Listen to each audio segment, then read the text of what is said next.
Hi, hello, and welcome back to SillyPoint podcast. I'm your host Naveen. This will be a solo episode, and my co-host Hari is quote unquote busy at work today.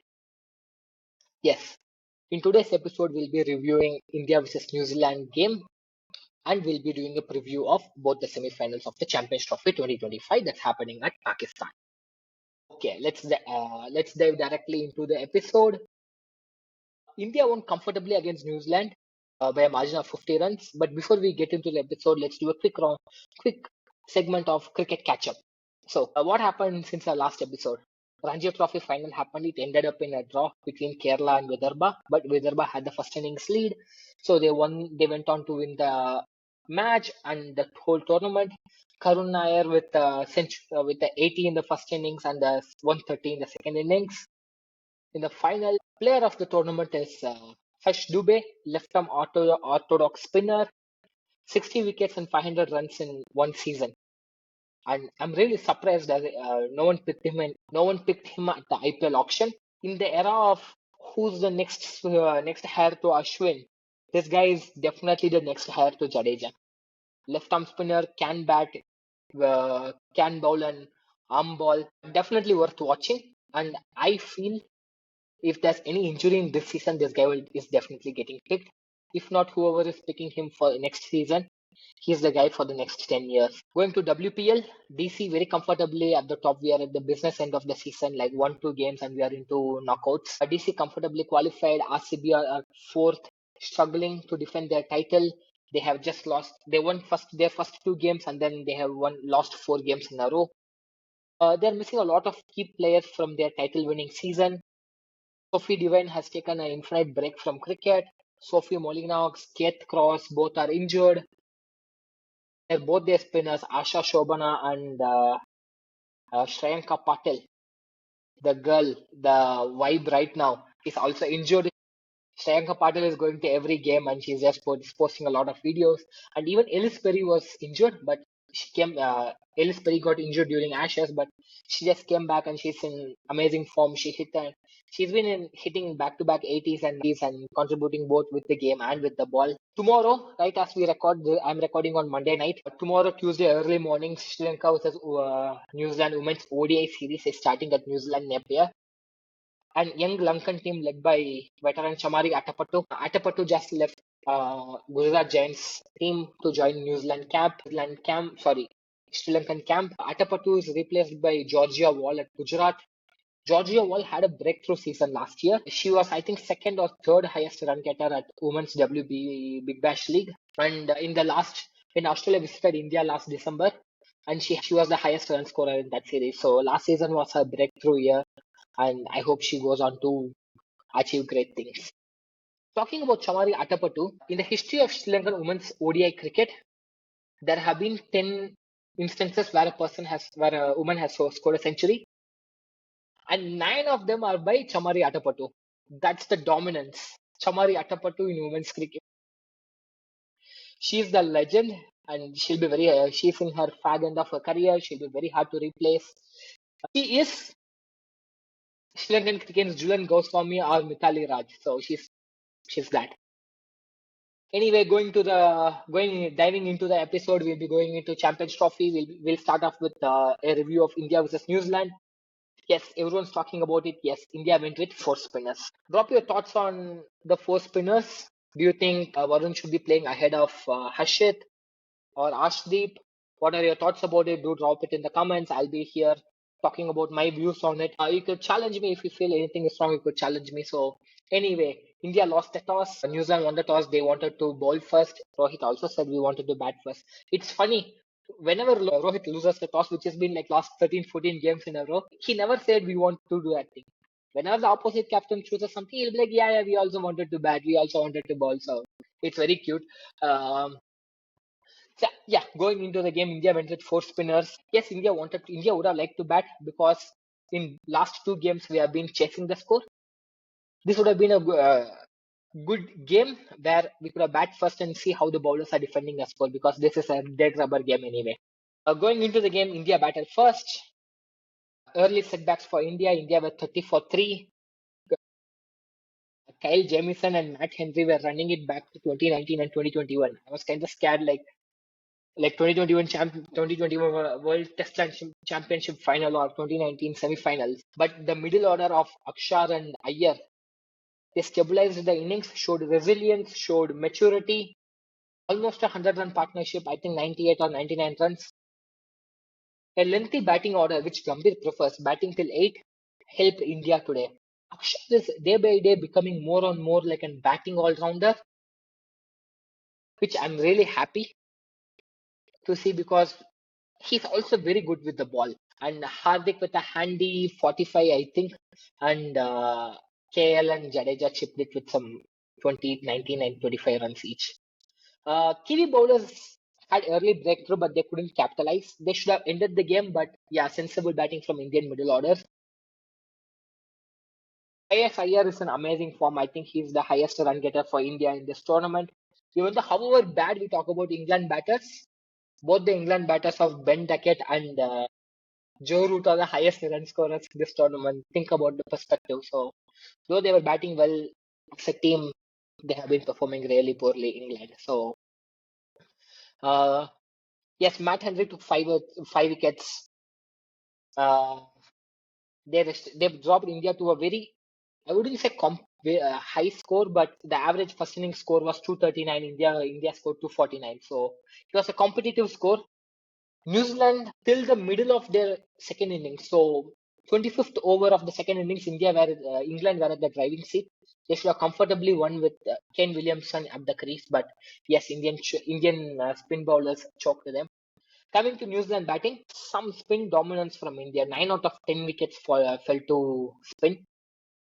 Huge praises to Indian management for backing their spin, backing their they trusted their spinners. They backed this is our advantage. This is what we'll go with. Uh, See, everyone criticized Gambhir for taking 5 spinners, but he backed his strategy. He backed his bowlers. He played 4 spinners. He wanted to see. Earlier, they're like, okay, so few years back, the template would be three pace bowlers, 2 spinners, 1 fast bowling all rounder. So that's how you need. That's how you make 6 spinners. They took one. They took one pacer. They took another pacer. I wouldn't be surprised if we went to semi-final with 5 spinners. So yeah, that's not gonna happen. But yeah, Gambhir is crazy. So, but anyway, kudos to Gambhir. 29 out of the 30 middle overs between 11 and 40 were spin. Some legendary spin choke. Yeah, very brave call from the management considering in the last 2 games, spinners didn't fare well. They didn't take a lot of wickets. They were economical, but they didn't take a lot of wickets. Yes, Varun Chakravarthy took 5 wickets. Everyone knows that. I mean, what can that guy do? In this 4 years back in the same Dubai ground, he went wicketless against Pakistan, 0 for 32 in 4 overs. He was scapegoated. People hyped it like as if it was 0 for 2 in 4 overs. It was a very poor tournament from Virat Kohli, from Rohit Sharma, KL Rahul, all the big three. But yes, Varun Chakravarthy was scapegoated that night, and he comes back to that same ground 4 years later, picks gets man of the match award. What a comeback, man! Salute to you. Uh, in the New Zealand innings, early breakthrough by Hardik. Kane put up a good fight with 80 of 120 balls, but considering his stature, his experience in Asia, Kane should have played better. Kane should have attacked a bit more, considering he has played more than 80 balls, like going into 35, 36th over. Sorry, more than after 25th over. He had faced more than 80 balls, and he should be in that. He should have taken that role as that attacking player. When you see in the other end, people like Tom Latham, Darren Mitchell, everyone's struggling. He should have taken that role of I'm gonna score more runs and I'm gonna finish the game. So he should have done that. Varun took 5 wickets, removed in-form Mitchell. He has been in amazing form coming into the Tri-Nation series and both the Champions Trophy game. Varun cleaned up the lower middle order. Glenn Phillips was struggling. He was dancing and shimmying in the pitch, not sure whether to go forward or backward, afraid of getting LBW. And Varun just cleaned him up. Him, Santner, I don't know, all the lower middle order, he just cleaned it up. Tom Latham couldn't read the ball. He just blindly played a reverse sweep for an incoming delivery and got an LBW of Jadeja.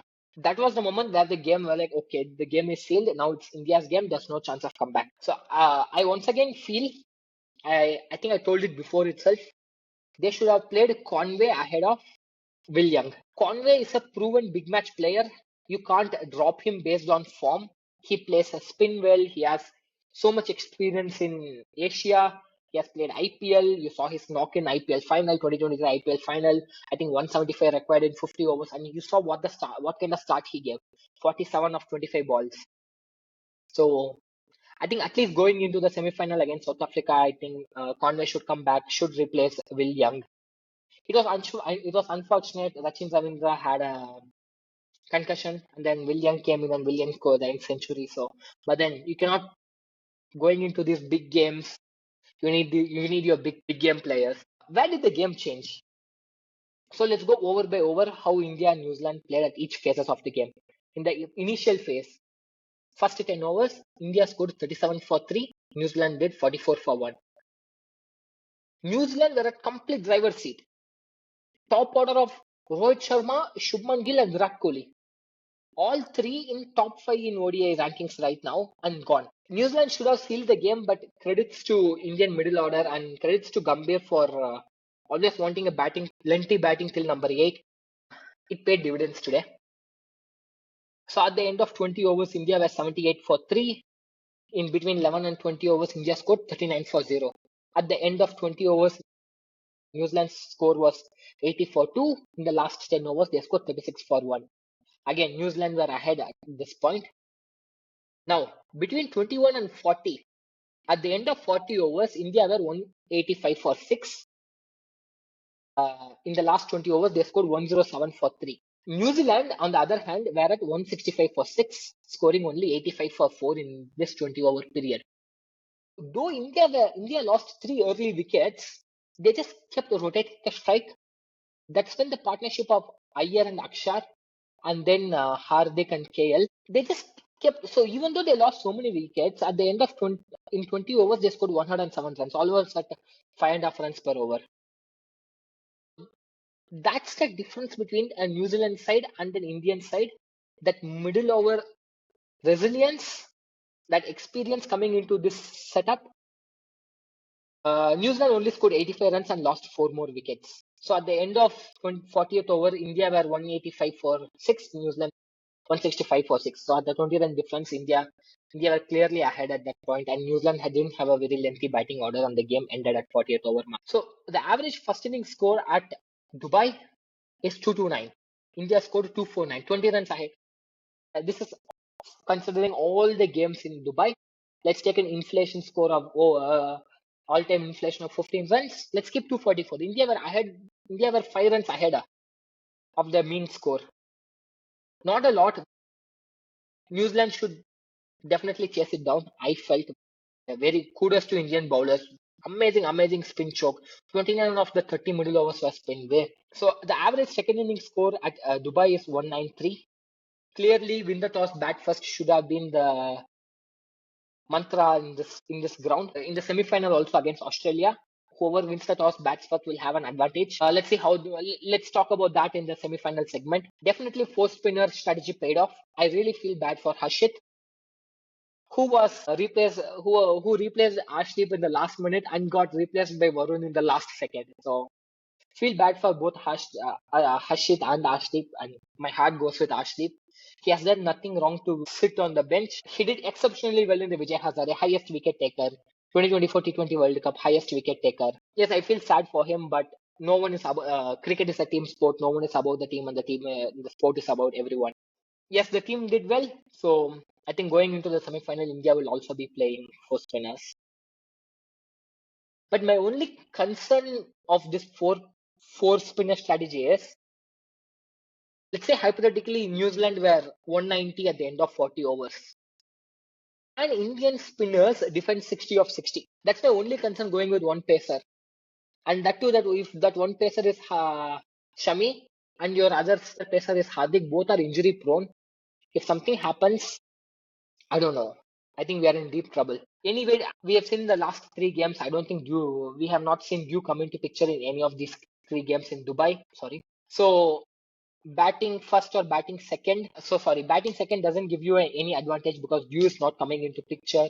The batting is only becoming harder and harder in the second innings. So win the toss, bat first should be the mantra at Dubai.